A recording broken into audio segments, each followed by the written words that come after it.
everyone, this is Peak Entertainment and we're back again, and here now we have another video for you, and this will be some quick thoughts on the first opening 3 episodes of the second season of Lord of the Rings, The Rings of Power.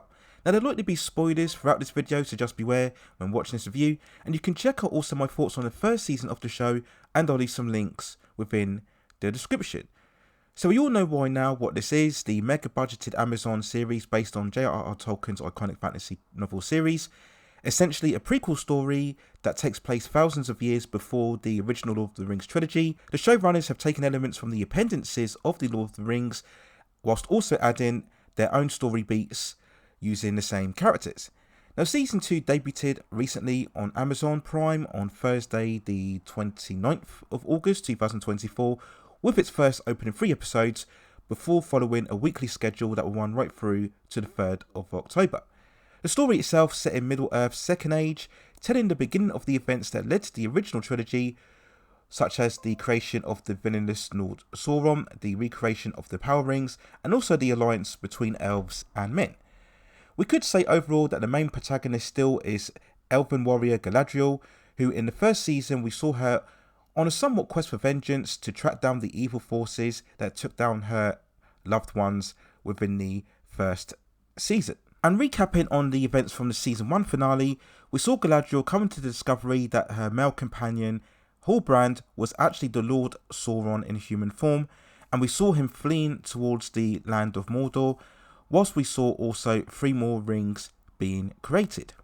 Now this series has been under massive focus and scrutiny, especially online, ever since it was announced way back in 2015. There's been endless debate about its overall existence, its treatment of certain lore within the mythology, and the usual disdain shown whenever we see an iconic franchise being revived or continued.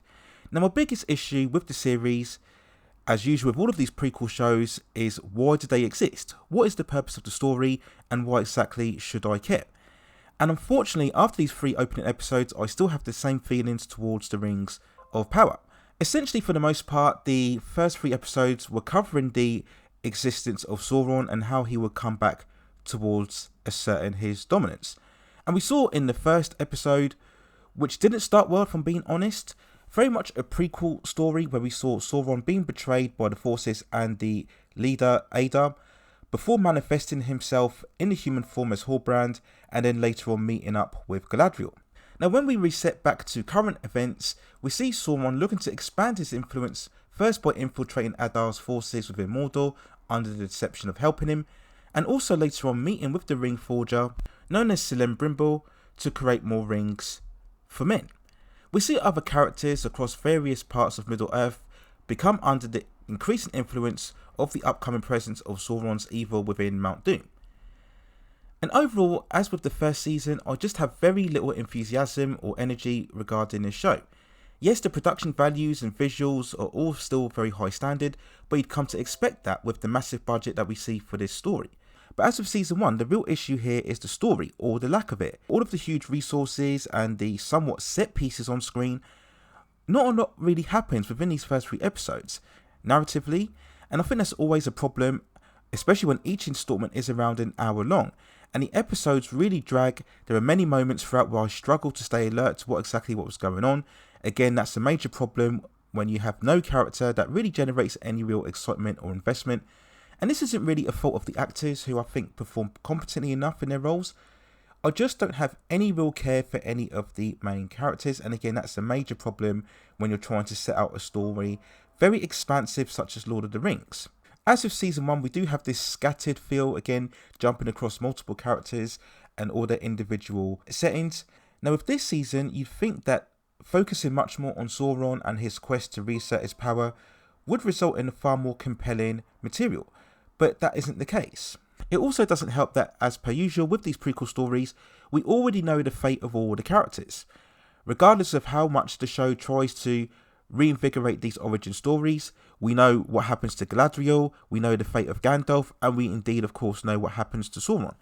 So despite all of these seemingly perilous situations, all of the jeopardy and tension is taken away because we know that these characters will be safe throughout this series. Now we do know of course that Amazon has at least a 5 season plan for the show, but if the ratings aren't particularly strong throughout the reaction that we gauge, especially more if it's online, to be honest with you. I think from a mainstream, more general perspective, I can't really see a lot of interest in this as a franchise. Culturally, the Lord of the Rings peaked, of course, with that incredible Peter Jackson cinematic trilogy, which is still overall the best movie trilogy of all time.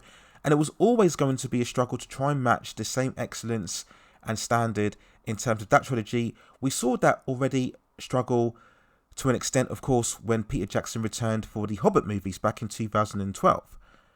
Now, I probably find those a bit more compelling than what I see with the Rings of Power, but again, those were still a step down from what we saw from the original set of movies. And I just don't see where exactly Rings of Power is going and what Amazon really tries to hope to achieve other than streaming figures and watch hours. It's one thing if you're going to acquire these famous IPs, but if you're not going to really utilise them the way that they should, then there's no point in carrying on. And from what I can see in terms of reaction, yes, of course, we are going to get the outrage bait, the watching for hate clicks and negativity. That's part of the parcel. We understand this. But I think also we can't use that as an excuse to hide the flaws within the show. And I think overall, again, it's just that lack of compelling story, lack of compelling characters, rather than anything else. And you're always going to be fighting an uphill battle, even more so, as what I mentioned before, when this show was already announced. People already set against it because they felt this was going to be yet another example of an iconic franchise being brought back to life, only to see disappointment as certain elements and certain canon would be destabilised or distorted in the favour of identity politics. Now, I don't see the identity politics or the typical woke narrative this time around with this series. I just think overall there's no real justification to stay throughout, as the story just isn't strong enough, and again, especially when we know what's going to happen in the overall future. So there's my overall thoughts and quick impressions on the first 3 episodes of Lord of the Rings, The Rings of Power Season 2. Let me know what you think in the comments below. And as with usual with all of my reviews, if there are any particular standout episodes, I will cover them.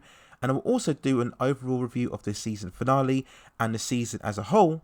So look out for that very much in the future within the channel. If you have any other suggestions regarding any other movies, television series, or any other issues or topics from the pop entertainment and culture scene that you'd like to see me cover, then also let me know in the comments and I will see if I can provide further commentary for you on that subject matter within the future. Please also hit like the subscription and notification buttons so I can provide you with more high quality content like this in the future. But that's it for now. Take care of yourselves and I will see you very, very soon.